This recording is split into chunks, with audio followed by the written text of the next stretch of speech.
ඉන්දු පාකිස්තාන යුද වාතාවරණය කෙමෙන් පහවී යන බවක් පෙනෙන්නට තිබෙනවා.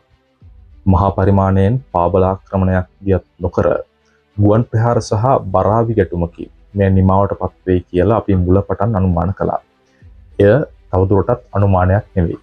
ඉන්දියාව විසින් සින්දූර් නමින් දියත් කරපු මෙහෙයුමත් පාකිස්තානය විසින් ඊට ප්‍රතිචාර ලෙස දියත් කරපු බුන්යන් මර්සූස් මෙහෙයුමත් මේ 10 දිනේදී අත්හිටුවා.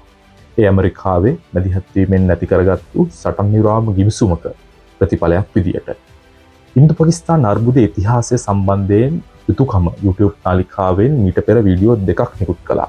ඒ වීඩියෝ දෙකෙන් පළවෙනි වීඩියෝවෙන් අපි ඉදිරිපත් කළේ 1947 ඉන්දියාව සහ පාකිස්තානය කියලා වෙනම රාජ්‍යයන් දෙකක් ස්ථාපිත වීම දක්වා ඉතිහාසය. දෙවැනි වීඩියෝවෙන් අපි කතා කළේ 1947 ඉඳන් 2005 වර්ෂය දක්වා ඉන්දු පාකිස්තාන ගැටුමේ ඉතිහාසය පිළිබඳව. ඉන්දු පාකිස්තාන් අර්බුදය පිළිබඳව සාකච්ඡා කෙරෙන යුතුයකම YouTube නාලිකාවේ 3 වෙනි හේවත් අවසාන වීඩියෝව මේක.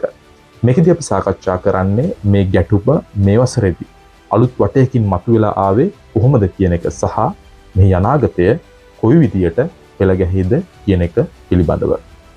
මේ 7 වෙනිදා ආරම්භ වෙලා මේ 10 වෙනිදා අවසන් වුණු 2025 ඉන්දු පාකිස්තාන් යුද්ධයේ මුල හැටියට හැමදෙනාම සලකන්නේ අප්‍රේල් 22 දා ඉන්දියාවට එරෙහිව සිදු වුණු පෙහෙල්ගාම් වස්ත්‍ර ප්‍රහාරය. නමුත් අපේ විශ්ලේෂණය අනුව අපිට පෙනෙන්නේ මේ සිදුවීම් දාමේ මූල ආරම්භය එතන නම් නෙවෙයි. මේ සිදුවීම් දාමේ මූල ආරම්භය වෙන්නේ මාර්තු 11 දින පාකිස්තානට එරෙහිව සිදු වුණු බලුකිස්තාන් දුම්රිය පහර ගැනීමේ සිද්ධිය. ඔබට මතකද? මාර්තු 11 පාකිස්තානයේ බලුකිස්තාන් ප්‍රාන්තයේ දුම්රියක් මගින් 380ක් එක්ක බලුකිස්තාන් ලිබරේෂන් ආමි කියන ත්‍රස් සංවිධානය විසින් පැහැර ගන්නවා. මේ දුම්රිය නැවත මුදවා ගැනීම සඳහා පාකිස්තාන් හමුදාව කරපු මෙහෙයුමේදී පාකිස්තාන් හමුදා සෙබළුන් 18 දෙනෙක් ඇතුළු 64 දෙනෙක් ජීවිතක්ෂයට පත් වෙනවා. මේ ත්‍රස්ත ප්‍රහාරයේ පිටුපස විදේශ සතුරු බලවේගයක් පවතින බවට පාකිස්තාන් ආණ්ඩුව චෝදනා කළා. සැකය එල්ල වුණේ ඉන්දියාවේ පැත්තට. කාශ්මීරයේ ඉන්දිය පාලන ප්‍රදේශයේ පෙහෙල්ගාම් වලට ත්‍රස්ත ප්‍රහාරයක් එල්ල වෙන්නේ බලුකිස්තාන් ත්‍රස්ත ප්‍රහාරයෙන් සති 6ක් ගත වෙලා කියපු තැන.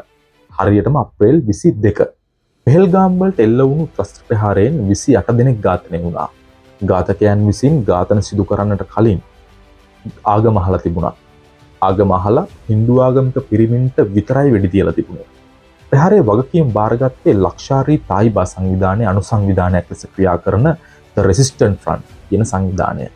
මේ සංවිධානවල බිහිවීම ගැන දෙවැනි වීඩියෝවෙන් අපි කතා කළා. ඔබට මතක ඇති. ඩිස්ක්‍රිප්ෂන් එකේ ලින්ක් එක තියෙනවා. ගිහිල්ලා ඒ වීඩියෝ එක බලන්න. පෙහෙල්ගාම් ප්‍රහාරය පිළිබඳව චෝදනාව ඉන්දිය රජය විසින් එල්ල කළේ පාකිස්තානයේ දිහාවට. අප්‍රේල් 22 ඉඳන් මේ 7 දක්වා කාලය තුල ඉන්දු පාකිස්තාන් දේශ සීමාවේ වෙඩි තබා ගැනීම දිගින් දිගටම වාර්තා වුණා.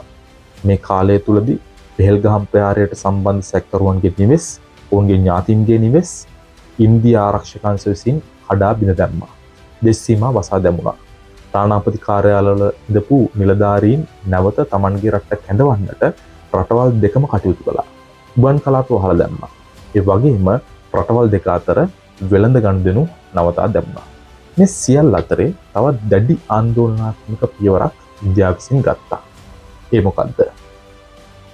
ඔබට මතක ඇති අපි මීට පෙර ඉන්දු පාකිස්තාන අර්බුද ඉතිහාසය පිළිබඳව කතා කරපු වීඩියෝවේදී 1960 ඉන්දියාව සහ පාකිස්තානය විසින් අත්සන් කරපු ඉන්දුස් ජල ගිවිසුම් පිළිබඳව කතා කළා.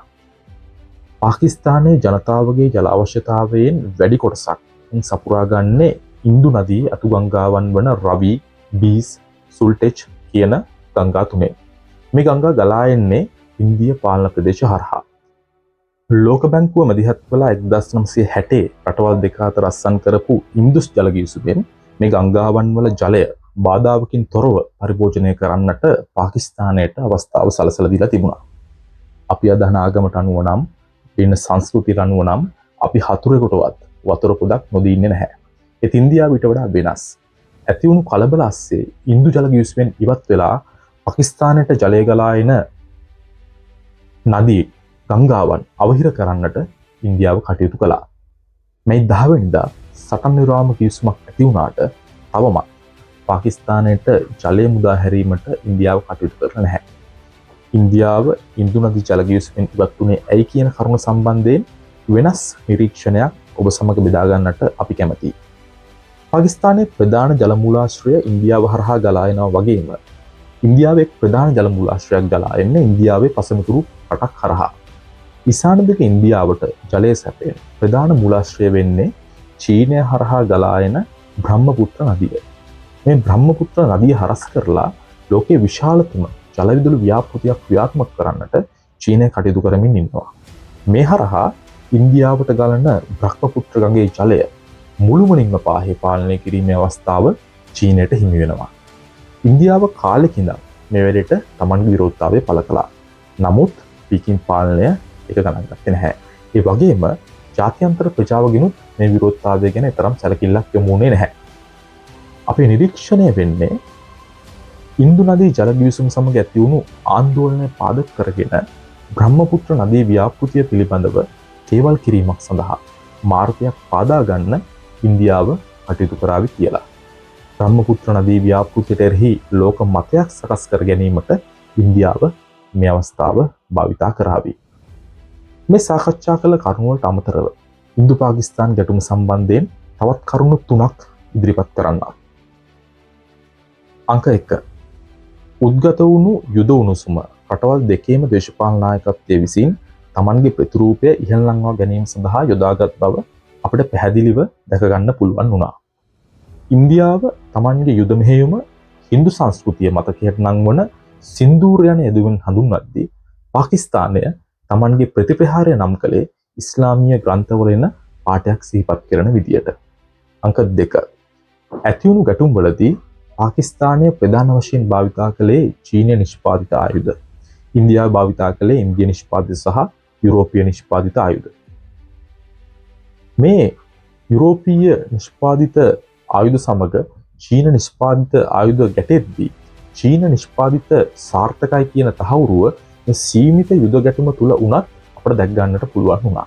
මුලින්ම යුද්ධ ප්‍රකාශ කරපු ඉන්දියාව පාකිස්තානයේ පළමු ප්‍රහාරයෙන්ම සටන් විරාම ගිවිසුමකට එකඟ වුණේ Tamanගේ ආයුධ සහ තාක්ෂණය මේ ආකාර පරීක්ෂාවකට ලක්වීම නවත්වා ගන්න අවශ්‍ය වුණු නිසාද. අංක 3.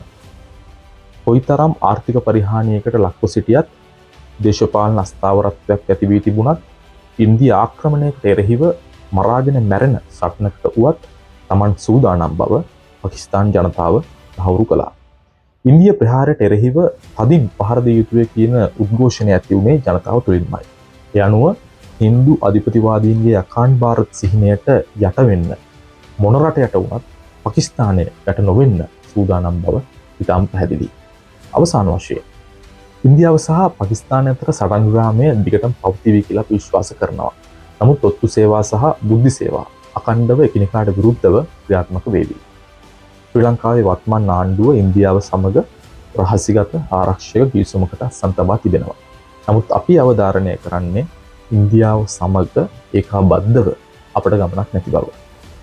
පොඩ්ඩ තරහ වුණු ගමන් බොන වතුර ටිකක් කපලා දාන රටකින් විදුලිය, ඉන්ධන, බලශක්තිය සඳහා ලාභදායී හවුල්කාරීත්වයක් බලාපොරොත්තු වෙන්න පුළුවන්ද? කල්පනා කරලා බලන්න. යුතුයකම YouTube නාලිකාව subscribe කරන්නත් අමතක කරන්න එපා. ස්තුතියි.